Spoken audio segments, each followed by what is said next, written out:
But when he saw the wind, he was afraid, and beginning to sink, cried out, "Lord, save me." Matthew 14:30. Dear Lord, as we meditate on the story of Peter walking on the water, we're reminded of our own vulnerabilities and the moments we feel engulfed by the storms of life. In Peter's desperate plea, we see our own hearts reflected, eager to step out in faith, yet sometimes faltering under the weight of doubt and fear. Lord, in your infinite compassion, you reached out your hand to Peter, and today we ask that you extend that same hand of rescue to us. In the midst of our trials and uncertainties, remind us that you are always near, ready to catch us, to calm our fears, and to lead us back to safety. Instill in us a faith that is bold and unwavering, a trust that looks beyond the wind and the waves, fixed firmly on you. Give us the courage to step out of our comfort zones, knowing that you are with us, empowering us to do the impossible. May our lives bear witness to your faithfulness and power, inspiring others to call out to you in their need. With passionate hearts, we declare our dependence on you, Lord, for every step we take. In Jesus' name, amen. Thank you for praying with me today. You're listening to the Jesus Podcast, dramatic stories of hope and redemption. Remain here for the story of Jesus walking on water, stepping over the very trials that consume us. If you're wondering how to support this podcast, follow and share with a friend. He actually is who he says he is. Peter bit into the savory flesh of a smoked fish, and another bite into warm, yeast-filled bread. Look at all these leftovers. This will feed us for days. We won't even have to fish tomorrow if we don't want to. If we didn't have him, we couldn't eat this way if we tried. The disciples all looked at each other in awe. They watched Jesus laughing with some children. He tagged one of them and ran up a small hill. Then he turned to them, pretending to be a monster, chasing them as they laughed and shrieked excitedly. Somehow, Jesus could heal people of leprosy, feed thousands of people, and play a game of pretend, all within a few minutes. He was the ultimate provider, the very one who once sent manna down from heaven years ago to the people of Israel. He was the bread of life, more satisfying than any earthly meal. However, the moment of bliss turned in an instant. The people, seeing that Jesus had just made food appear from air, stood and cheered. Their cheering was delightful at first, but quickly turned to tribal chanting. They had seen Jesus heal the lame and give sight to the blind. He should be made king. Down with Caesar. Let Jesus arise and give us bread. The crowd chanted, growing more unruly by the second. They stormed up the hill to grab hold of Jesus, to make him king. Jesus knew that if he stayed 1 minute longer, the crowd would overtake him by force. Jesus grabbed his disciples. To the water, quickly! They descended the hill to the sand. Andrew untied the boat while James and John hoisted the others aboard. Get to the other side. I'm going to be alone with my father. What? Jesus, no! Come with us! That crowd will bind you and march you straight to Rome. Look at them! Don't worry about me. You go. I must stay to pray. There are many things I must discuss with my father. I will see you soon. Master, I can't have you alone like this. The crowd will... Peter, you are afraid of so many things. Have I not told you? Be at peace. Hearing his birth name, Peter relented. How will we find you again? I will find you. With those words, Jesus pushed the boat out. The disciples began paddling away, watching Jesus march up the shore, narrowly escaping the mob of people.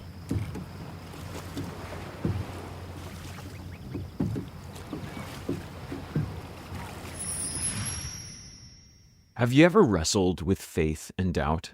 In Mark 9, a father comes to Jesus to heal his son possessed by a demon, and he says, "But if you could do anything, take pity on us and help us." To which Jesus replied, "If you can, everything is possible for one who believes."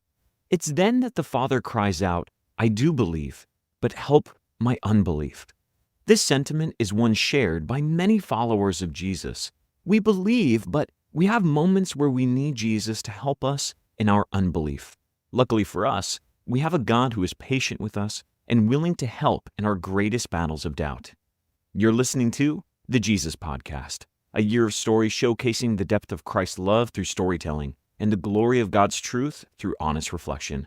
I'm Zach, your host from pray.com. Welcome back to another story of Christ's miracles.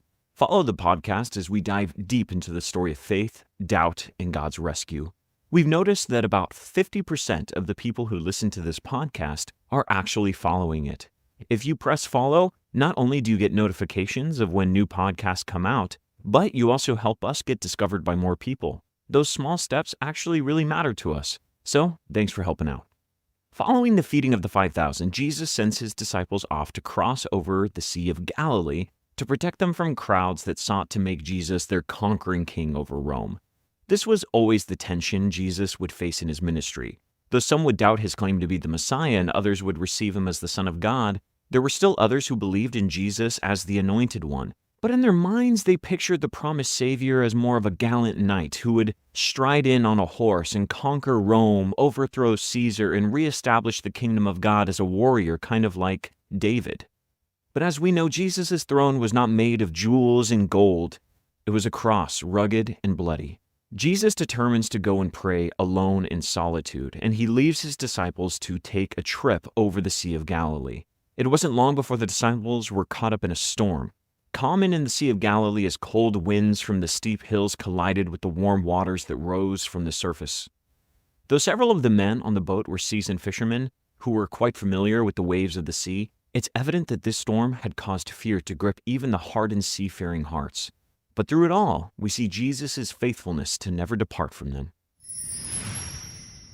Night fell, and the silvery moon rose low over the waters, casting white reflections on the sand.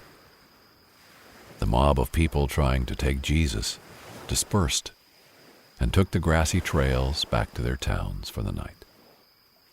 Atop the hill, Jesus sat in the tall grass. The disciples' boat was a small wooden toy from here, drifting deeper and further away. Jesus needed them gone so he could escape the mob and retreat to be with his Father. The air shifted, and the moon's beams disappeared as storm clouds rolled in from the coast. Mist smeared into the heavens, telling of a coming storm. Crickets snapped beside his sandals, and the tall, waxy grass rustled along his arms. Jesus breathed in deeply, soaking in the presence of his Father. They spoke for hours, connecting through the Spirit. The incoming wind cut the summer warmth. Jesus slung his arms over his knees, watching the distant clouds burst with lightning. Thunder came seconds later. Jesus closed his eyes, resting his head on his arm, and thanking God for what he had done that day. He marveled at the beauty of the Father, the goodness of the Father, the gracious wonders of the Father. He prayed for the men in their tiny boat. He gave thanks for them and interceded on their behalf. He asked that they would be strengthened by the storms ahead. Jesus sat there, resting in the wonder of God for so long that time wound forward. The clouds raced across the moon, and the stars pivoted along their path. Great winds picked up, blowing mist onto the waters, and the faint light of the hidden moon had already descended into the fourth watch of the night. The disciples were out of view now. It was time to go meet them. The men struggled in their boat, wrestling with the ropes and trying to steer through the storm to stay on course. A strong wind blew from the east, repeatedly setting waves slapping against the side of the small vessel. A few of them bailed water out constantly, while others wrestled with the sails to no avail. They hardly gained an inch against the wind and waves. Peter managed the tiller, while James, John, and Andrew manned the ropes. The rest rowed, bailed water, and prayed for the storm to cease. Each row seemed useless. John glared into the mist back the way they came. The shore was nowhere in sight. Peter followed his eyesight and frowned through his salty beard. You can't look back, John! It's too late to change course! I'm worried about Jesus. Is he going to sail alone in the storm? How will he catch up with us? I'll circle back and get him at a sunrise. Focus on the task ahead. I'd feel a lot better if he was here. All this just so we could sit and pray? Couldn't he pray on the other side? A large wave heaved and splattered into the boat's hull, tossing foamy water aboard. Matthew rushed to bail it out. This constant seafaring had taken its toll on the poor tax collector. The nauseating waves, the unending struggle just to get to shore. He suddenly pined for his comfortable lounge furniture and cushy tax booth. This storm could be bad, Peter. We aren't even halfway to the other side. John was right. The tempest grew louder and more violent by the minute.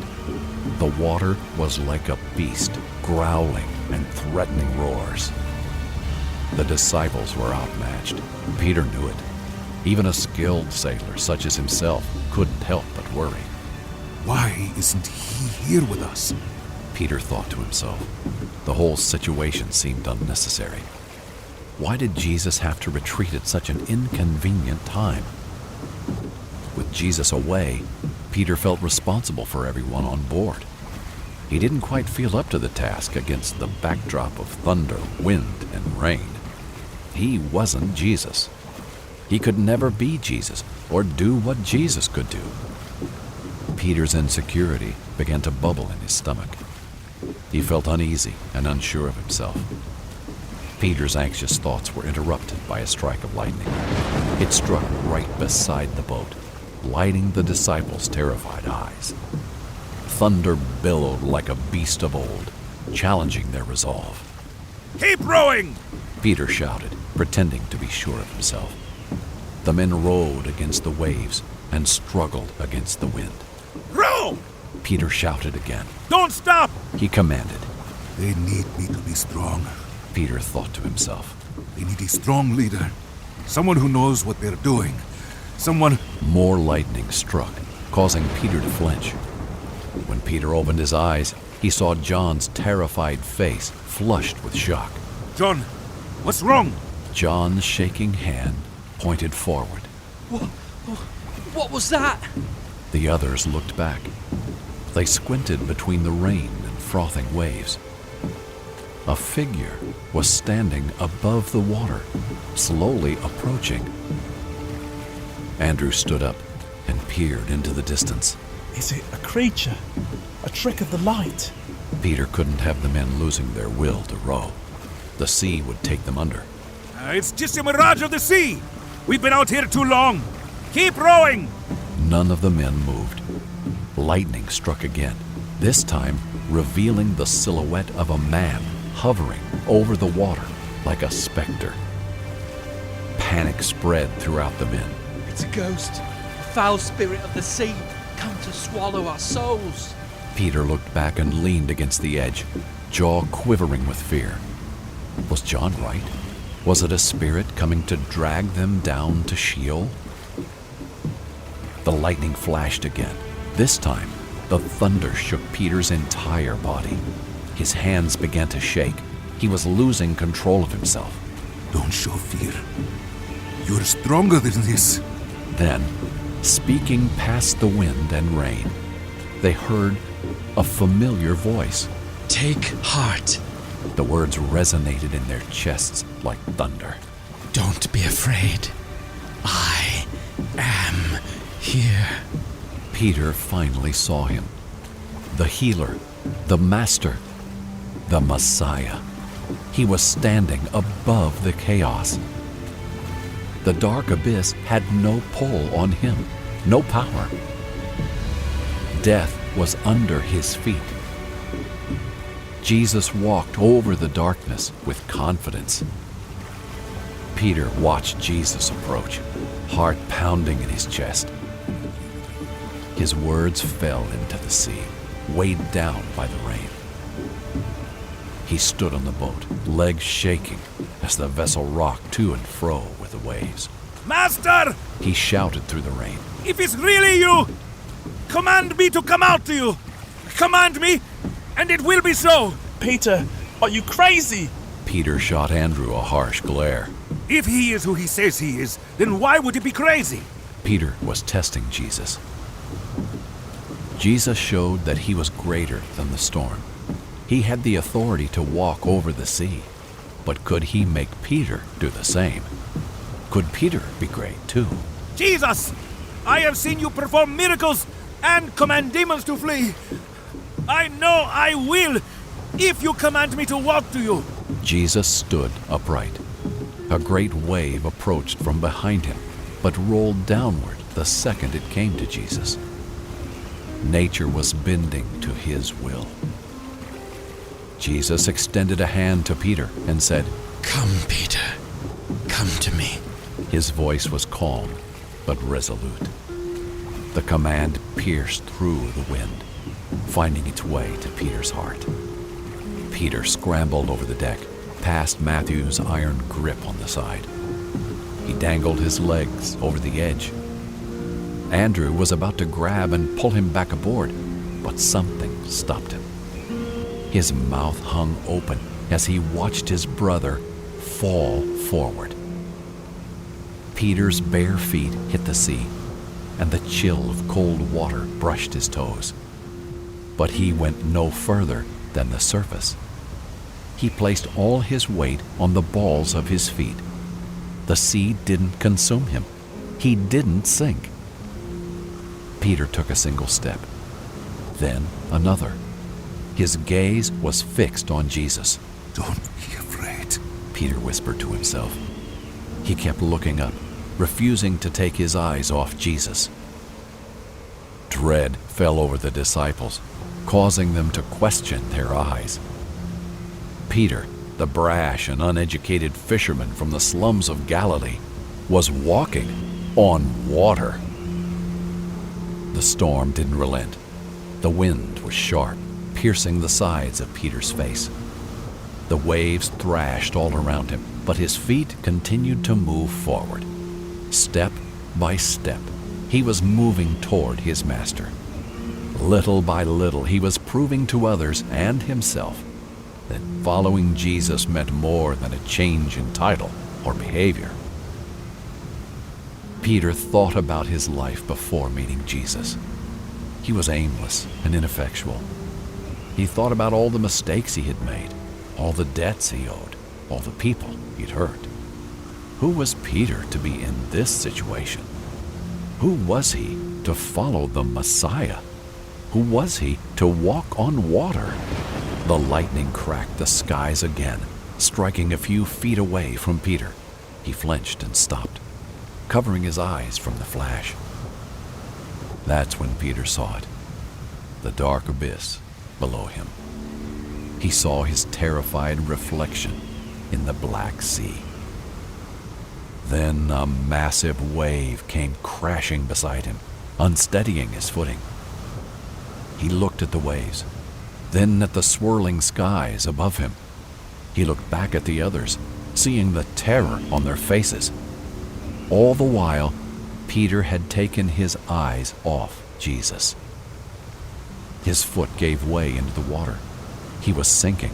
Both feet sank deeper and faster. His legs submerged in the cold, churning water up to his chest. The waves were more titanic than ever. Peter fell below the breakers, then emerged from underneath, only to be buried by another wave. The impact left a ringing in his ears. His body swirled underneath. He swung his arms, unsure which way was up, then emerged again and gasped for air. He was almost sure he would die.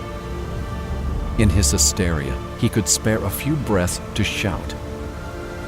In complete despair, he spoke one of the most powerful prayers ever uttered, a prayer that would echo into eternity. His cry for help was like a bolt of lightning, shooting upward from the dark abyss, straight to the heart of God. The prayer was brief but powerful, changing his life forever. Surrounded by waves and gasping for air, he looked up and shouted, Lord, save me! Then he sank below the surface, pulled down by the darkness. All was silent under the water. Peter descended slowly into the deep. He peered up at a sliver of light flashing from lightning above. He wondered if this would be the end of his journey. Would the greatest moment of his life be followed by his death? The light from the surface began to dim as the sides of Peter's eyes grew dark. Then, breaking through the water, was the hand of Jesus. It was as if his arm was stretching from heaven itself. It grabbed Peter's hand and lifted him out of the darkness. Peter was pulled through the surface and raised to the arms of Jesus. Peter felt like a child in his arms, afraid but safe. Amid the raging wind and waves, Peter heard the soft rebuke of Jesus. "O you of little faith, why did you doubt?" The word stung momentarily, but Peter realized something profound.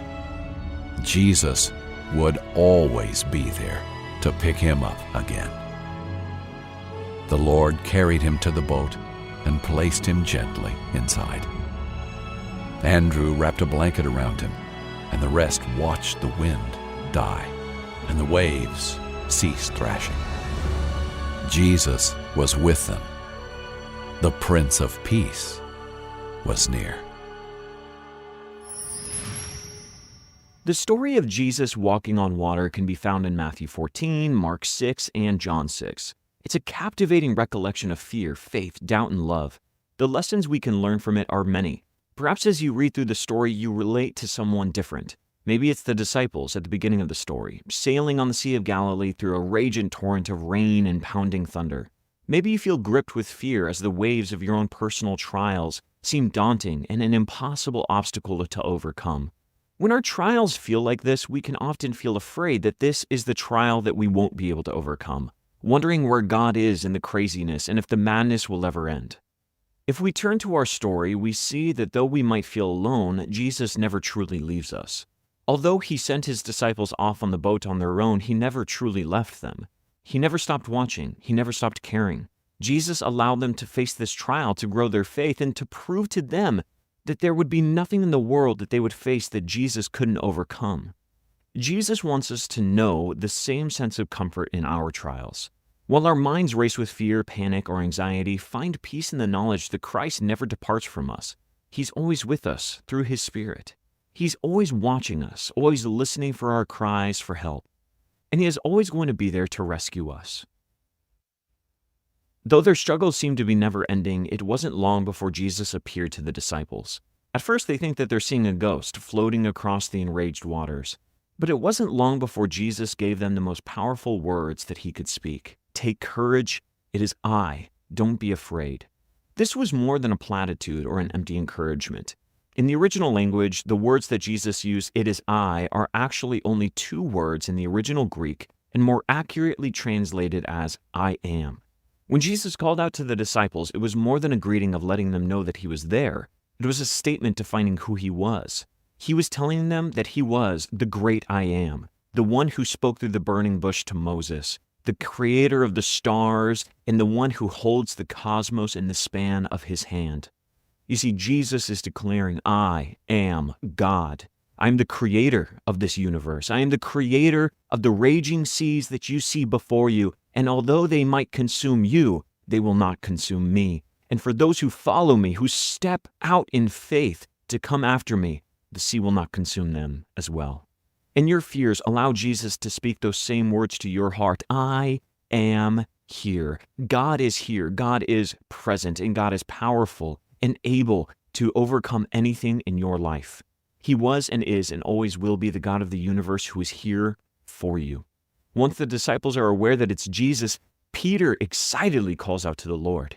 It's a bold act of faith. The fishermen asked Jesus to call him out into the waters. Maybe you identify with Peter in his faith, requesting Jesus to allow you to do the unthinkable.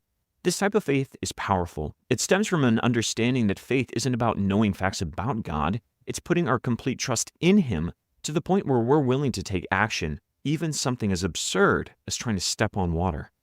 And it was faith that allowed Peter to overlook his fear, set his eyes like a flint on Jesus, and ask to be by his side. The same faith that radiated in Peter on the sea is available to you and I.